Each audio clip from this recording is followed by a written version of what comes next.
Arizona, as you know, is a crucial battleground state, but you don't often see presidential candidates around here.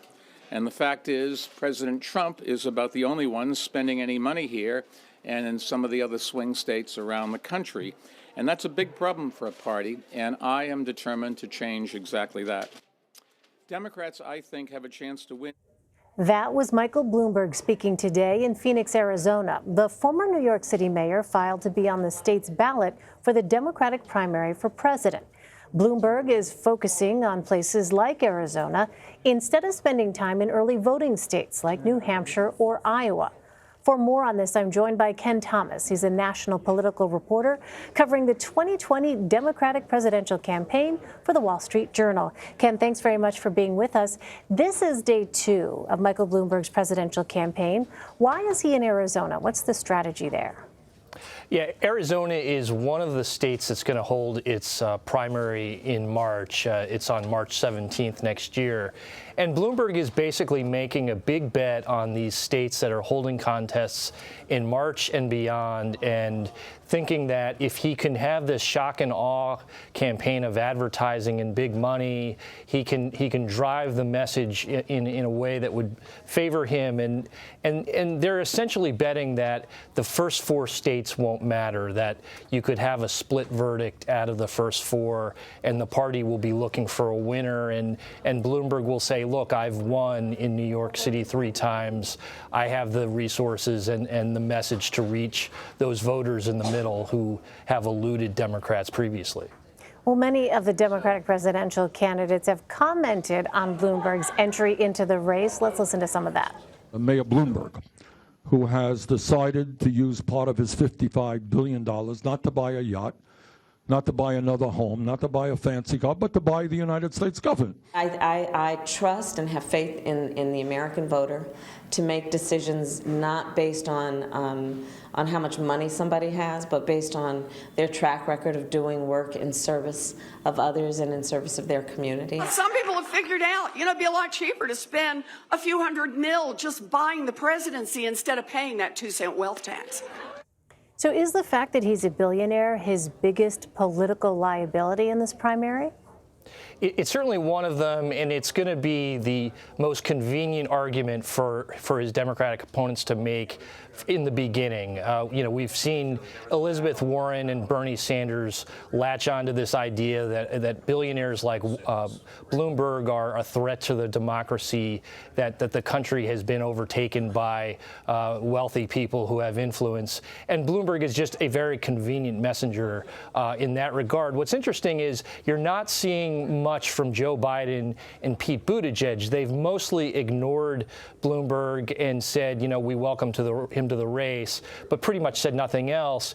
And what that, I think, tells you is that they don't want to elevate Bloomberg at this point. It's noticeable, but that Bloomberg, a poll came out today and he was at 3%. So he's not coming in with a wave of support, and he's not really a threat to people at this point. I do think we probably will see more of a critique of his record in New York City, the policies that he espoused in terms of stop and frisk, some of the comments that he made about women over the years. We'll probably see that critique later on, but right now it's much easier to just glom onto this idea of his role as a billionaire. You mentioned Joe Biden a moment ago. The former vice president released a $4 million ad campaign that starts in Iowa today. The ads aim to show that Biden is commander-in-chief material. Here's part of that ad. To be commander-in-chief of the United States, it's a sacred duty. So much, everybody. The next president is going to face enormous challenges in picking up the pieces of American foreign policy. All right, so why that message right now in Iowa, one focused on foreign policy? So it's something that separates Biden from the pack. He has more foreign policy experience than anyone really combined, and it's something that they feel like they can reach voters with who are concerned about Trump's foreign policy, what they view as an erratic voice in the White House. It's also a helpful argument for Biden to make in Iowa because right now you have Pete Buttigieg, who is leading in the polls there, and it's a way for Biden to subtly say that, you know, experience matters and you can't have on-the-job training here, and, you know, this is why you should support me as opposed to someone who might be untested. So the foreign policy argument, while it may not be the most resonant issue with voters compared to the economy or healthcare, it is something that Biden can use to separate him from others. Well, Michael Bloomberg is running millions of dollars worth of ads on his own, but not in Iowa. How much of the race at this point is about ads or retail politics? I think it's a lot about retail politics at this point. You know, Iowa has had a very pivotal role in the past, and it's the place where you get momentum for the latter states. And so we're going to see just an enormous amount of resources spent in Iowa, you know, over the next few weeks and into the new year.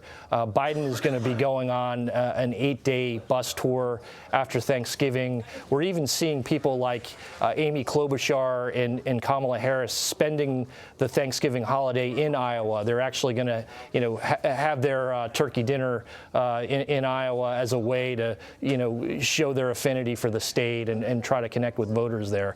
So Iowa is the first place where they stop, and it's just a place that will have a lot of momentum and create a lot of momentum for some of these candidacies.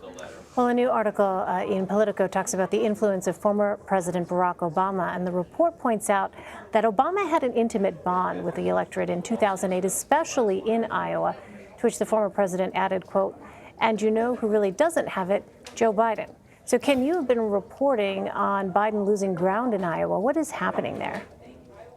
He's had this slow, you know, deterioration of support, and the question is whether, you know, it's something that he can regain, or whether it's you know, he's not going to be able to compete against the surge of Buttigieg or the organic support that Elizabeth Warren seems to have, or you know, that the you know, level of the connection that Bernie Sanders built in 2016. You know, Biden is going to, you know, really dig in there. He's going on this bus tour. He picked up the endorsement of Tom Vilsack, the former governor, his wife Christy Vilsack, last week, and so, you know, there's this view that if Iowa could be a real, you know, it could be really clumpered at the top, and, you know, there might not be a definitive result out of Iowa, and so that someone like Biden might be able to continue on.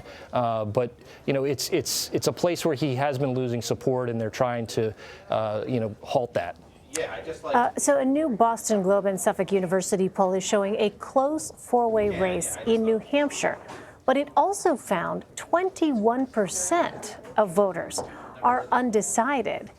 What do you think is at play here? Is it the sheer size of this Democratic field right now, perhaps taking a toll on some of these campaigns?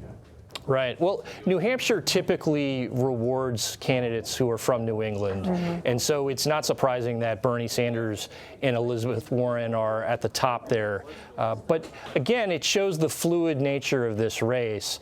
And New Hampshire could certainly be influenced by the outcome in Iowa. And, you know, I think you're going to see both Warren and Sanders, you know, try to connect with the more liberal support in the state. You know, there's a very strong block of progressive voters. Biden, you know, has never really connected that well with New Hampshire. He was out of the race by the time New Hampshire rolled around in 2008. So it's a place where he's going to try to pick up support. And Buttigieg has really you know, played to pretty big crowds in the state, and is attempting to you know change some minds there. So New Hampshire, like Iowa, seems to, at this point, to be a real toss-up. There are a lot of voters who haven't made up their minds yet, and will be influenced by what they see.